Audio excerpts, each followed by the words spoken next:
সালাম স্টিল ভোটের গাড়ি নিয়ে ঢাকা ১০ আসনের ধানমন্ডি ঝিগাতলা বাসস্ট্যান্ড থেকে সেখানকার নির্বাচনী অবস্থার খবর জানাচ্ছেন সহকর্মী জামিল হাসান শান্ত। সালাম স্টিল ভোটের গাড়ি নিয়ে আমরা বর্তমানে অবস্থান করছি ধানমন্ডি ঝিগাতলা বাস স্ট্যান্ডে। এটি ঢাকা ১০ আসনের অন্তর্ভুক্ত। এই আসনটি আমরা ঘুরে দেখেছি। এই আসনে কিন্তু নির্বাচনী প্রচারণার যে কাজটি রয়েছে সেটি কিন্তু প্রার্থীরা করতে পারছেন না, যেহেতু বিধিনিষেধের ব্যাপার রয়েছেন। তবে এলাকার যারা প্রার্থী তারা কিন্তু ভোটারদের দ্বারে দ্বারে গিয়ে ভোট চাওয়ার যে ব্যাপারটি এবং সেই পাশাপাশি উন্নয়নমূলক বিভিন্ন প্রতিশ্রুতি কিন্তু এলাকার যারা প্রার্থী রয়েছেন তারা ভোটারদেরকে দিচ্ছেন।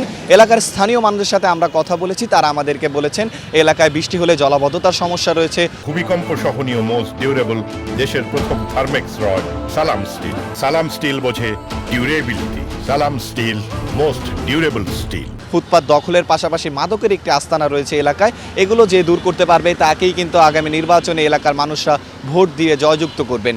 এলাকায় মোট ভোটার সংখ্যা রয়েছে ৩.৫ লাখেরও বেশি।